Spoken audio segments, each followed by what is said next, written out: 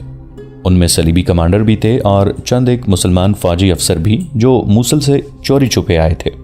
گمگشتگین نے ایسے غیر فوجی آدمیوں کو بھی مدعو کیا تھا جن کے پاس بے انداز دولت تھی۔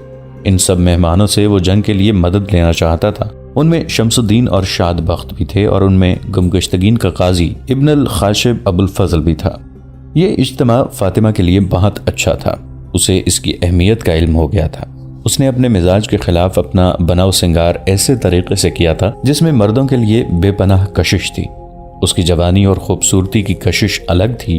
وہ پھدکتی پھر رہی تھی، ہر مہمان کے ساتھ ہنس ہنس کر باتیں کرتی تھی۔ اسے جہاں بھی کوئی صلیبی اور اپنی فوج کا کوئی اعلیٰ افسر باتیں کرتا نظر آتا، وہاں اس طرح پیٹ کر کے کھڑی ہو جاتی کہ انہیں شک نہ ہوتا۔ وہ ان کی طرف کان لگا دیتی۔ وہ شمس الدین اور شاد بخت کے پاس بھی گئی۔ دونوں نے اسے کہا کہ وہ بہت محتاط رہے اور اس کے کان میں کوئی راز کی بات پڑے تو انہیں بتا دے۔ انتانون سے زیادہ ملاقاتیں نہ کرے، لیکن اس نے یہ راز ان سے چھپائے رکھا کہ اس نے آج رات انتانون کو بلا رکھا ہے۔ تھوڑی ہی دیر بعد وہ اس سے باغیچے میں ملنے جائے گی، پھر واپس آ کر اپنا کام کرے گی۔ اس نے شام کا اندھیرا گہرا ہوتے ہی خادمہ سے رسا دیوار کے اوپر بندھوا کر پچھلی طرف لٹکا دیا تھا۔ دیوار کی اندر کی طرف ایک درخت تھا۔ انتانون کو باہر سے رسے کے ذریعے اوپر آنا اور اسی رسے کو اندر کی طرف لٹکا کر درخت کی اوٹ میں اترنا تھا۔ اس ضیافت میں باہر سے نہایت اعلیٰ درجے کی ناچنے والیاں بلائی گئی تھیں۔ ان کے علاوہ لڑکیوں جیسے خوبصورت نوعمر لڑکے بھی بلائے گئے تھے جو نیم اوریاں ہو کر خاص قسم کا رقص کرتے تھے۔ حرم کی ساری لڑکیاں گمگشتگین کی اس ہدایت یا حکم کے ساتھ موجود تھیں کہ مہمانوں کو پوری طرح اپنی گرفت میں لینے کی کوشش کریں۔ انہیں بتایا گیا تھا کہ اس اجتماع کا مقصد کیا ہے۔ شراب کے مٹکوں کے منہ کھول دیے گئے تھے۔ فاطمہ بھی اس میں آزاد تھی کہ مہمانوں میں سے کسے ملتی ہے اور اس کے ساتھ کیسی باتیں اور حرکتیں کرتی ہے۔ محفل کی رونق اور سازوں کے ہنگامے میں اضافہ ہوتا جا رہا تھا اور فاطمہ بے چین ہوتی جا رہی تھی کیونکہ انتانون کے آنے کا وقت ہو گیا تھا۔ اس وقت وہ ایک صلیبی کمانڈر کے ساتھ باتیں کر رہی تھی۔ یہ صلیبی روانی سے عربی زبان بولتا تھا۔ فاطمہ سلطان ایوبی کے خلاف باتیں کر رہی تھی تاکہ یہ صلیبی اپنے دل کی باتیں اگل دے، اور ایسا ہی ہوا۔ وہ فاطمہ کو بتانے لگا کہ وہ کس طرح سلطان ایوبی کو ختم کریں گے۔ ان باتوں کے دوران اس نے فاطمہ کے ساتھ بے تکلفی پیدا کر لی۔ فاطمہ نے مزاحمت نہ کی۔ اسے کچھ قیمتی راز حاصل ہو رہے تھے۔ صلیبی اسے باتوں میں لگائے محفل سے پرے لے گیا۔ چلتے چلتے وہ اندر والے باغیچے میں چلے گئے۔ وہاں روشنی نہیں تھی۔ وہاں جا کر فاطمہ نے محسوس کیا کہ انتانون آ گیا ہوگا اور اس کے انتظار میں پریشان ہو رہا ہوگا۔ اس نے صلیبی سے کہا کہ آؤ واپس چلیں، لیکن صلیبی ابھی واپس نہیں جانا چاہتا تھا۔ فاطمہ کوئی جھوٹ موٹ وجہ بتائے بغیر بھاگ بھی نہیں سکتی تھی، مگر بھاگنے کے سوا چارہ بھی کوئی نہ تھا۔ بھاگنے کی بظاہر وجہ بھی کوئی نہیں تھی۔ صلیبی نے اسے بازو سے پکڑ کر اپنے ساتھ گھاس پر بٹھا لیا اور اس کے حسن کی تعریفیں شروع کر دیں۔ فاطمہ نے اسے ٹالنے کی کوشش کی۔ صلیبی نشے میں بھی تھا۔ اس نے دست درازی کی تو فاطمہ نے ہنس کر کہا، یہ سوچ لو کہ میں کس کی بیوی ہوں، اسی کی اجازت سے یہ جرت کر رہا ہوں۔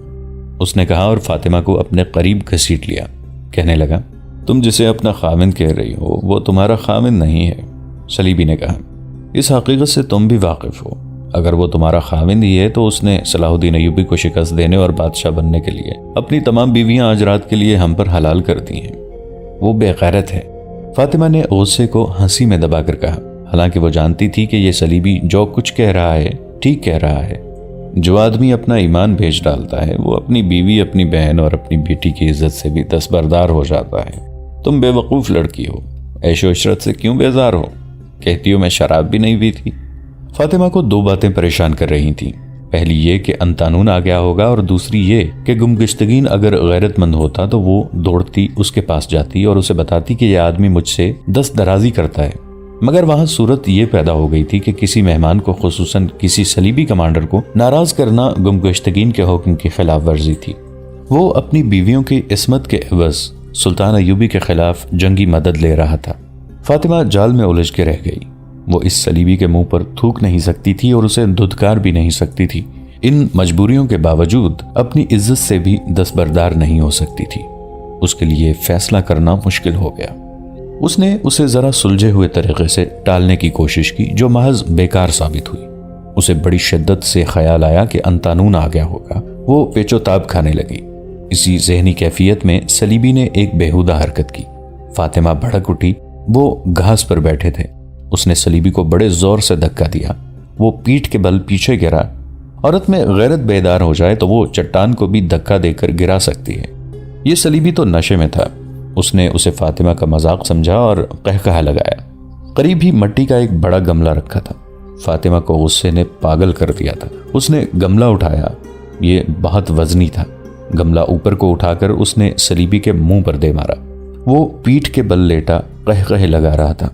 گملہ اس کی پیشانی پر گرا اور اس کے قہقہے خاموش ہو گئے۔ فاطمہ نے گملہ پھر اٹھایا۔ صلیبی بے ہوش ہو کر پہلو کے بل ہو گیا تھا۔ فاطمہ نے گملہ اپنے سر سے اوپر لے جا کر اس کے سر پر پھینکا اور وہاں سے غلام گردش میں چلی گئی۔ کسی کمرے میں داخل ہوئی اور اندھیرے میں پچھلے باغ میں چلی گئی۔ محفل پر شراب کا نشہ طاری ہو چکا تھا۔ رقص عروج پر تھا۔ شرابیوں کی ہاؤ ہو نے اس قلعہ نما محل کو سر پر اٹھا رکھا تھا۔ کسی کو ہوش نہ تھا کہ کون زندہ ہے اور کون قتل ہو گیا ہے۔ اس ہنگامے سے لا تعلق ہو کر فاطمہ پچھلے باغیچے میں گئی۔ انتانون کی محبت کے جوش اور نشے میں اسے ابھی یہ احساس نہیں تھا کہ وہ ایک انسان کو قتل کر کے آئی ہے اور مقتول صلیبی ہے۔ وہ انتانون کو فخر سے سنانا چاہتی تھی کہ اس نے اپنی عزت کی حفاظت میں ایک صلیبی کو قتل کر دیا ہے، مگر انتانون وہاں نہیں تھا۔ فاطمہ کا دل اس خیال سے ڈوبنے لگا کہ وہ آ کر چلا گیا ہے۔ اس نے درخت کے پیچھے جا کر دیکھا کہ رسا باہر ہے یا اندر۔ رسا اندر تھا۔ اس کا مطلب یہ تھا کہ انتانون آیا ہے، اسی لیے رسا اندر ہے، مگر وہ ہے کہاں؟ اگر وہ واپس گیا ہوتا تو رسا باہر کو ہوتا۔ وہ وہاں کھڑی ادھر ادھر دیکھ رہی تھی۔ اسے اندھیرے میں ایک سایہ سا حرکت کرتا نظر آیا۔ اس نے غور سے دیکھا۔ اس کی خادمہ معلوم ہوتی تھی۔ فاطمہ نے اسے آہستہ سے آواز دی۔ وہ خادمہ ہی تھی۔ فاطمہ کی طرف دوڑی گئی۔ اس نے فاطمہ سے کہا، اسے یہاں نہ ڈھونڈو، وہ آیا تھا، میں اس کے انتظار میں چھپ کر کھڑی تھی، میں نے اسے دیوار پر دیکھا، اس نے رسا اندر پھینکا اور اترنے لگا، ادھر سے 2 آدمی آتے نظر آئے، اس وقت وہ رسے سے اتر رہا تھا، دونوں آدمی قریب آ گئے، میں اسے خبردار نہیں کر سکی، وہ دونوں درخت کے تنے سے لگ گئے، وہ جو ہی اترا ان دونوں نے اسے ایسا جکڑا کہ وہ ان سے آزاد نہ ہو سکا، میں آپ کو ڈھونڈتی رہی لیکن میں مہمانوں میں نہیں جا سکتی تھی۔ فاطمہ کو چکر آ گیا اور جب اسے یہ خیال آیا کہ وہ ایک صلیبی کو قتل کر کے آئی ہے تو اس کے ہوش اڑ گئے۔ یہ الف لیلہ کی پراسرار اور طلسماتی دنیا تھی جسے فاطمہ جیسی لڑکی نہیں سمجھ سکتی تھی۔ اسے حرم کی ایک لڑکی نے خبردار بھی کیا تھا کہ وہ ایک محافظ سپاہی کے ساتھ محبت کا کھیل کھیل کر غلطی کر رہی ہے۔ اب اسے یہ مسئلہ پریشان کرنے لگا کہ انتانون کو کس نے گرفتار کرایا ہے۔ ان دونوں آدمیوں کو پہلے سے معلوم ہوگا کہ وہ آ رہا ہے۔ اب فاطمہ کو یہ خدشہ نظر آنے لگا کہ اسے بھی گرفتار کر لیا جائے گا۔ اسے اپنی خادمہ پر بھی شک تھا، وہ بھی تو مخبری کر سکتی تھی۔ وہ کچھ بھی نہ سمجھ سکی۔ خادمہ کو ساتھ لے کر اس نے اوپر سے رسا کھلوایا اور اسے کہا کہ اسے کہیں چھپا دے۔ وہ خود انتہائی گھبراہٹ کے عالم میں سالار شمس الدین اور شاد بخت کی طرف دوڑی گئی۔ رقص اور شراب کی محفل گرم تھی۔ فاطمہ کو شاد بخت نظر آ گیا۔ اسے محفل کے انداز سے معلوم ہوا کہ صلیبی کے قتل کا کسی کو پتہ نہیں چلا۔ وہ خیرامہ شاد بخت تک گئی اور اسے اشارے سے بلایا۔ الگ جا کر اسے بتایا کہ وہ ایک صلیبی کو قتل کر رہی ہے۔ اس نے قتل کی وجہ بھی بتائی۔ شاد بخت نے یہ خطرہ محسوس کرتے ہوئے کہ فاطمہ کو کسی نہ کسی نے اس صلیبی کے ساتھ ادھر جاتے دیکھا ہوگا جہاں اس کی لاش پڑی ہے اور اس کے پکڑے جانے کا امکان بڑا واضح ہے، اسے کہا، تمہیں اب یہاں نہیں رہنا چاہیے، تم اگر گرفتار ہو گئی تو میں ہی بہتر جانتا ہوں کہ گمگشتگین تم جیسی خوبصورت لڑکی کا قید خانے میں کیا حال کرائے گا۔ اگر اس کا باپ مارا جاتا تو وہ پرواہ نہ کرتا، وہ ایک صلیبی کماندار کے قتل کا بڑا بھیانک انتقام لے گا۔ میں کہاں جاؤں؟ فاطمہ نے پوچھا۔ تھوڑی دیر یہیں گھومو پھرو، شاد بخت نے کہا، میرا بھائی شمس الدین آ جائے تو اس سے بات کروں گا۔ وہ کہاں چلے گئے ہیں؟ فاطمہ نے خوف سے کانپتی آواز میں پوچھا۔ کچھ دیر گزری، انہیں اطلاع ملی تھی کہ پچھواڑے کی دیوار سے رسے سے پھلانگ کر ایک آدمی اندر آ گیا تھا۔ معلوم نہیں وہ کون ہے اور کس ارادے سے اندر آیا تھا۔ شمس الدین اسے دیکھنے اور اسے قید خانے میں ڈالنے یا جو بھی کارروائی مناسب سمجھے گا وہ کرنے کے لیے گیا ہے۔ اگر تھوڑی دیر تک نہ آیا تو میں خود چلا جاؤں گا۔ دل مضبوط رکھنا، ہم تمہیں چھپا لیں گے۔ دوستو، آج کے لیے اتنا ہی۔ اسی کہانی کی اگلی قسط کے ساتھ بہت جلد حاضر ہوں گے۔ نیچے کامنٹ سیکشن میں اپنی رائے کا اظہار ضرور کیجیے گا۔ ہمارے اس چینل کو سبسکرائب کر کے نیچے موجود بیل آئیکن کو بھی ضرور کلک کیجیے گا۔ اگلی ملاقات تک کے لیے ہمارا اور آپ کا اللہ نگہبان۔